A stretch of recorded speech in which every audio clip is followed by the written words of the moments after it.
నేటి పునీతులు పునీత జెరూసలేం అంజెలో గారు. Angelus Domini nunciavit Mariae. ఆ సందేశమును ఆలకించుచున్న వారందరిపై పవిత్రాత్మ దిగివచ్చెను. ఆదివారం మే 5, 2024. మొదటి పఠనం అపోస్తలుల కార్యములు 10వ అధ్యాయం 25, 26, 34, 35 మరియు 44 నుండి 48 వచనాలు. పేతురు లోనికి వచ్చుచున్నప్పుడు కొర్నేలి ఎదురేగి పేతురు పాదముల వద్ద సాగిలపడి నమస్కరించెను. పేతురు అతనితో, లెమ్ము, నేనును ఒక మనుష్యుడనే అని పలికెను. అంతట పేతురు నోరు తెరచి ఇట్లు ప్రసంగింపనారంభించెను. దేవుడు ఎట్టి పక్షపాతము లేక అందరిని సమదృష్టితో చూచునని నేను ఇప్పుడు గుర్తించితిని.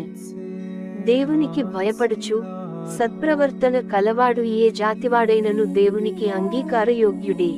పేతురుతో యొప్పా నుండి వచ్చిన సున్నతి పొందిన విశ్వాసులు అన్యులపై కూడా దేవుడు తన పరమైన పవిత్రాత్మను కుమ్మరించుట చూచి ఆశ్చర్యపడిరి. ఏలయనా ఆ అన్యులను క్రొత్త భాషలో మాట్లాడుచు దేవుని స్తుతించుటను వారు చూచిరి. పేతురు, ఇప్పుడు మన వలెనే పవిత్రాత్మను పొందిన వీరు నీటితో జ్ఞానస్నానమును పుచ్చుకొనుటను ఎవరైనను వారింపగలరా అనుచు, యేసుక్రీస్తు పేరిట మీరు జ్ఞానస్నానమును పొందుడు అని వారిని ఆజ్ఞాపించెను. కొన్ని రోజులు తమ వద్ద ఉండవలసినదిగా పేతురును వారు కోరిరి. ఇది ప్రభువు వాక్కు.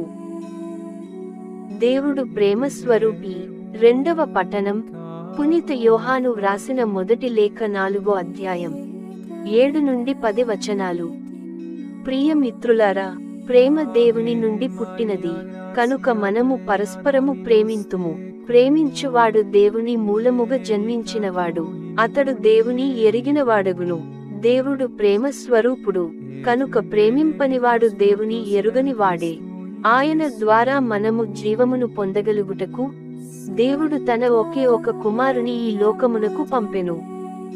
దేవుడు మనపై తనకు గల ప్రేమను ఇట్లు ప్రదర్శించెను, మనము దేవుని ప్రేమించితిమని కాదు, ఆయన మనలను ప్రేమించి మన పాపములకు విమోచకుని తన కుమారుని పంపెను. ప్రేమ ఎన ఇట్టిది. ఇది ప్రభువు వాక్కు.